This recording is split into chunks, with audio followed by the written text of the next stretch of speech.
I am pleased to introduce our third speaker of the day, and this will be the actual final speaker of the morning, but not the virtual final speaker of the morning, since we will have the keynote for this session in the afternoon. So it'll, because of the time difference. So the keynote talk for this topic will be at 3:50 this afternoon. And I'm pleased now to introduce Rodrigo Vazquez Lombardi. And Rodrigo is a postdoctoral fellow at the ETH Zurich. He works on engineered T-cell therapies in the lab of Cy Reddy in the BSSE department. Rodrigo completed his doctoral studies in Australia in 2016. While there, he worked on molecular engineering of IL-2 Fc fusion proteins, and his work led to the elucidation of regulatory T-cell depletion as a therapeutic mode of action. And recently he's led the development of a cellular platform supporting CRISPR-targeted display of functional T-cell receptors. This enables their engineering and cross-reactivity profiling in high throughput. So we're going to learn more about this today. If you are participating in Slack, you'll see Rodrigo also posted a nice preprint there and introduced himself. So with that, I turn it over to you, Rodrigo. Looking forward to your talk. Thank you, Shanna, for the really nice introduction. I'm going to share my screen now. Yep, I would like to thank the organizers for selecting our work for presentation here. And as Shanna mentioned, I'm a postdoctoral researcher in the lab of Cy Reddy. And today I will talk about our work on how we've harnessed CRISPR-Cas9 genome editing for the functional display, engineering, and cross-reactivity profiling of T-cell receptors. So as most of you would know, engineered T-cell therapies have been recently demonstrated as highly effective treatments against cancer. There are currently 2 chimeric antigen receptor T-cell therapies approved for the treatment of CD19 positive leukemias and lymphomas. And these are highly effective and induce remarkably high regression rates, especially in pediatric patients, which is very encouraging. So the way that engineered T-cell therapies work is that autologous T-cells are extracted from the patients, followed by the introduction of genes encoding tumor targeting receptors, which could be CARs or T-cell receptors as well. Usually this is done using a viral transduction step. Then the cells are selected, the ones expressing the tumor-reactive receptors, that is, expanded and later reinfused into the patient so they can target the tumor lesions. So TCR gene therapy, so this is when the T cells are redirected with a transgenic TCR rather than a CAR, have been demonstrated to be highly efficacious against solid tumors. And there's a number of clinical trials that have shown results showing durable regression in solid tumors in a number of patients, which is different to CAR T-cell therapy, in which the regression of solid tumors has not been as efficacious in a number of clinical trials. And the main difference that is thought to explain, or the main reason that is thought to explain this difference, is the way that T-cell receptors recognize the tumor antigens. So T-cell receptors, as Professor Bassani mentioned extensively during her talk, are able to recognize peptide antigens that are processed in the case of MHC class 1 presentation in the tumor cell and presented to the T-cell receptor. This means that the antigens that can be recognized can be derived from any protein, including intracellular proteins or surface proteins, which is the only type of protein that the CAR receptor can recognize, a surface protein. And also the difference in antigen density is thought to enable TCR redirected T cells to better infiltrate the tumor lesion. And this is the current reason why TCR gene therapy is thought to be better at targeting solid tumors. So the advantages of TCR gene therapy, as I mentioned, you have a larger number of targets that you could potentially pursue. There's a proven potency against solid tumors. And TCR gene therapy is amenable to personalized cancer therapy approaches in which, for example, specific antigens or antigens that are specific for a particular patient can be targeted. However, there are a number of major challenges and limitations currently in the TCR gene therapy field. And one of them, the most important one, is the potential for cross-reactivity. So this is when a TCR recognizes an antigen that is not its target. And in some clinical trials, this has actually led to treatment-induced patient deaths. So it's a very important challenge in this field. Another challenge, particularly relevant to TCR engineering, is the poor correlation between TCR affinity and function. So TCRs might be able to bind very tightly to an antigen, but not signal or not be able to function as well as their high affinity would suggest, and vice versa. So one of the big issues in the field is that currently available TCR engineering platforms currently rely on affinity alone and no function. And also, if you want to screen for TCR cross-reactivity, it would be highly desirable that you could measure function as well. So motivated by the limitations in the field, we decided to engineer a platform that would allow us to engineer TCRs based on the basis of function. So we developed the TCR accepting Tcell platform, which we call TNT, using CRISPR-Cas9 genome editing. And what we did is we started with the Jurkat Tcell line as a starting point, and we introduced a number of changes using CRISPR-Cas9. This included constitutive expression of Cas9, CD8, the introduction of a reporter of TCR signaling called the NFAT-GFP reporter. We knocked out CD4 in the cells. We also knocked out the endogenous TCR alpha chain in the cells.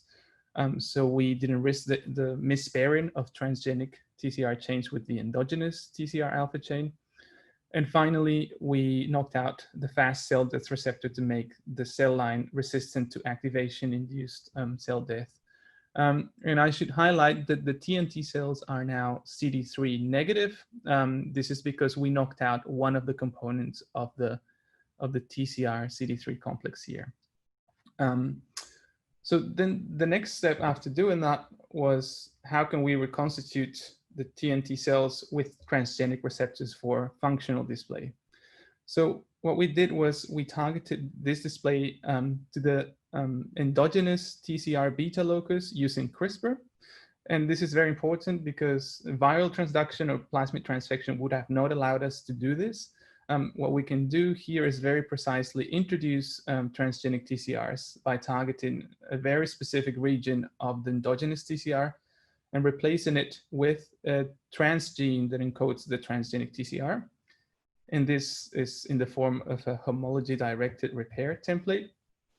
And one key thing to note here is that we don't provide the constant domains of the TCR beta chain, which are necessary for display. So we rely on splicing with the endogenous constant domains, which means that we can easily verify successful homology-directed repair or introduction of TCRs simply by flow cytometry. We can detect the restoration of CD3 surface expression or TCR surface expression. So this is what it looks like in a schematic form. So TNT cells are reconstituted with transgenic TCRs and they become CD3 positive.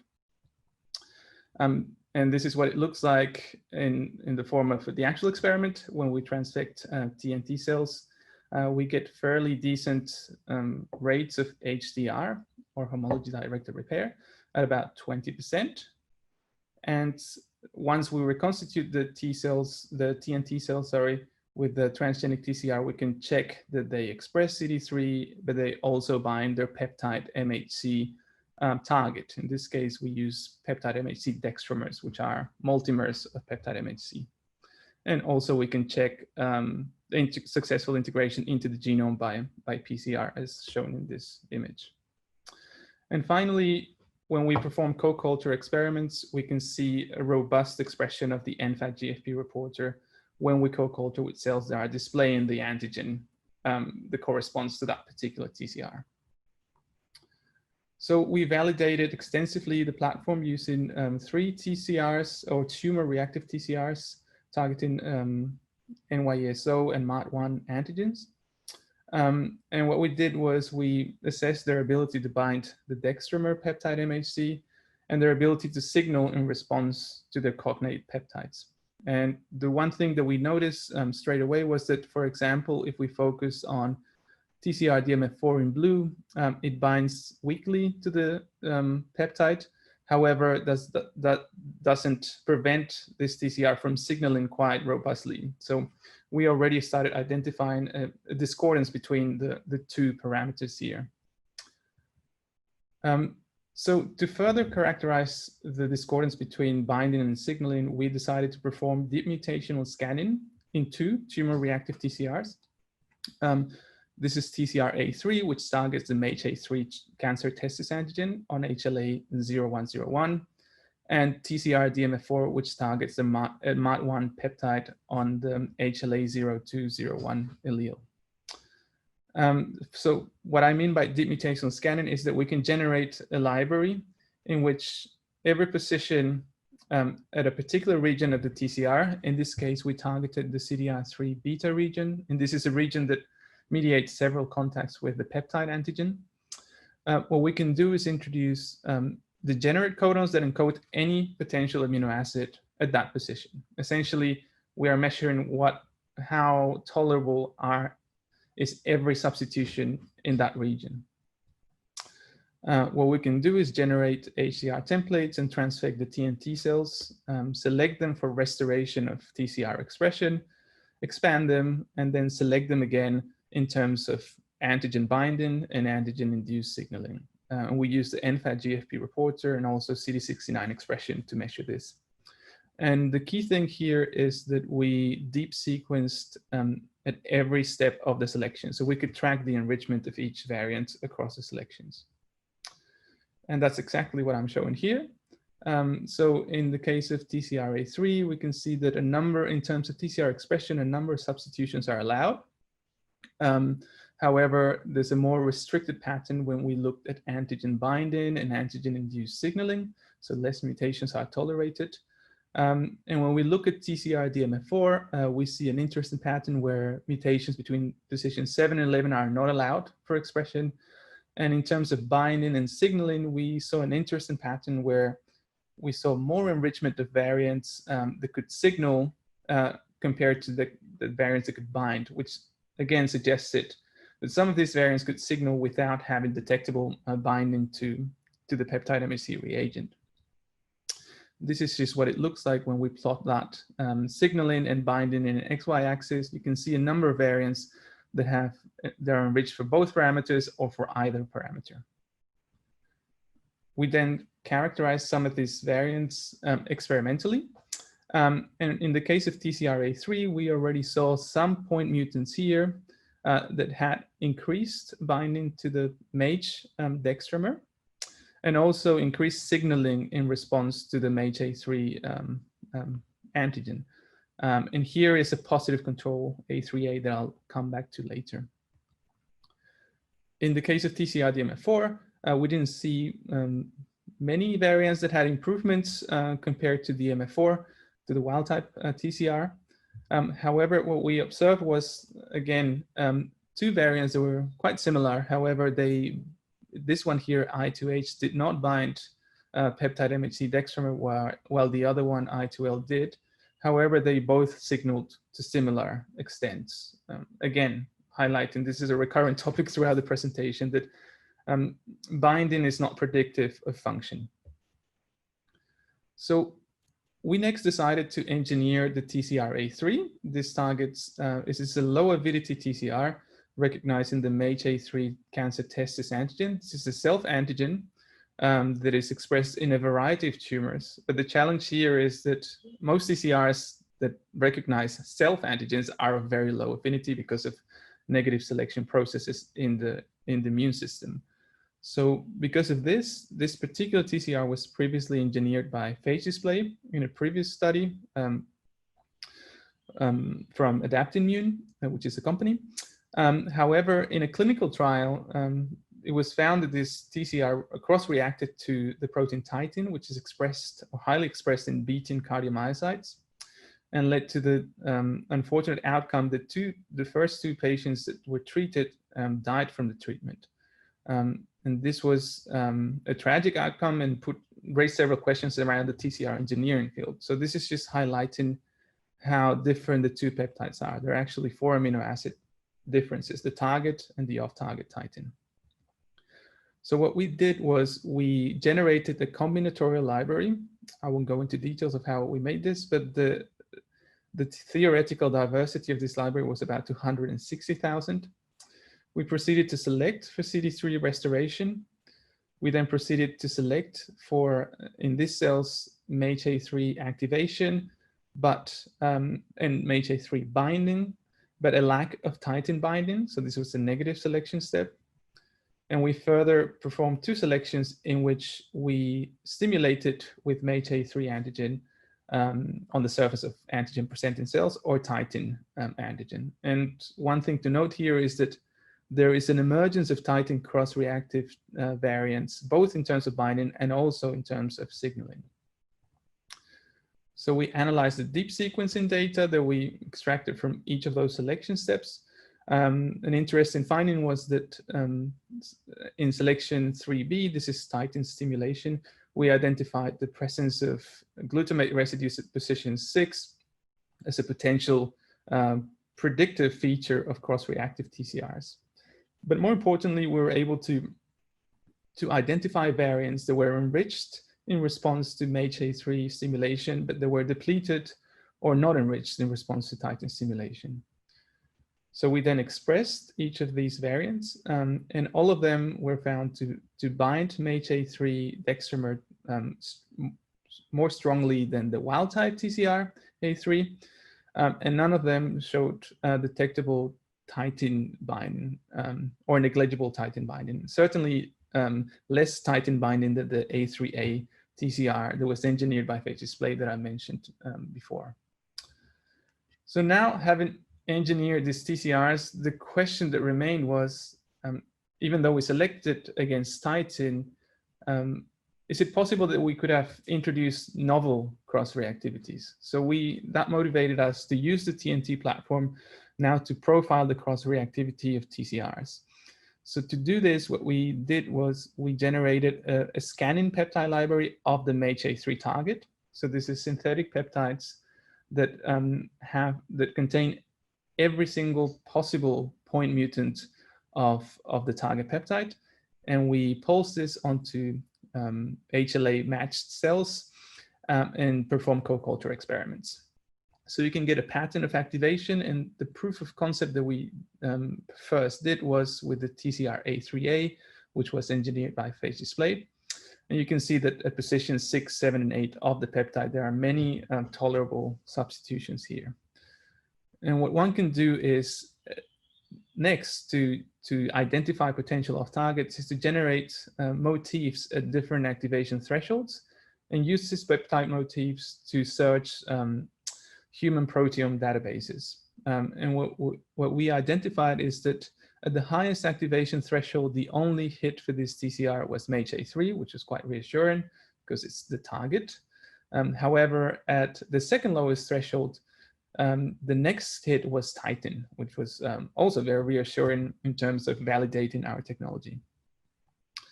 We identified and validated a number of other peptides doing co-culture experiments, and we identified potentially novel off-targets also for this TCR. So having done that proof of concept, we then did a first series of experiments where we used some of these off-targets to stimulate our engineered TCRs. So the ones highlighted in blue, you can see they are not very reactive against any of these peptides. However, they have increased reactivity to MHA3 relative to wild type here. However, some interesting patterns that we saw were that, for example, TCR-A309 is now cross-reactive to a different peptide, and the same applies with TCR12. And TCR27, for example, was highly reactive to titin, even though it wasn't able to bind the titin dextramer. And again, this highlights this dichotomy between antigen binding and antigen-induced signaling for some TCRs. We then validated our results by expression in primary T cells, and we used targeted CRISPR reconstitution of primary T cells with our transgenic TCRs, which I won't go into detail of the protocol. The take-home message here was that we identified 2 variants, A305 and 10, that were not able to signal in response to titin, but also showed negligible activation in response to any peptide that we tested, and increased activation in response to MHA3. So these were very promising variants, which we then assessed the cross-reactivity of using the peptide scanning approach that I mentioned before. And when we did the database search of potential hits, we found a dramatic decrease in the number of predicted off targets relative to TCR-A3A with known cross-reactivity to titin. And if we look at this table, we can see that certainly there was a dramatic reduction in the threshold that you could identify titin in, but also the same applied for other unrelated off targets. So this brings me to the end of the talk. So I'll just summarize some of our key findings. So we've engineered the TNT platform, which allows for functional display, engineering and cross-reactivity profiling of TCRs. And I shared in the Slack channel the preprint that we uploaded last week, in case you would like to access further details. Throughout our work, we have identified discordance between affinity and function in a number of TCRs. We've engineered 2 TCR variants that are highly specific for MHA3 and therefore could potentially be developed clinical or preclinically. And some of the future applications of the TNT platform could be suited to personalized TCR discovery and engineering of fine specificity. In this context, I mean engineering of TCRs that are highly specific for mutated neoantigens, for example. So I would like to conclude by thanking everyone in the lab, especially Professor Sai Reddy for all of his support and advice and supervision. And also a lot of the data that I showed you today came from the excellent work of Johanna Jung and Florian Biberich as part of the master's thesis project and their PhD, respectively. And I would really like to thank my fellowship that allowed me to perform this work from the PHRT. And I'll be happy to answer any questions if you have any. Thank you.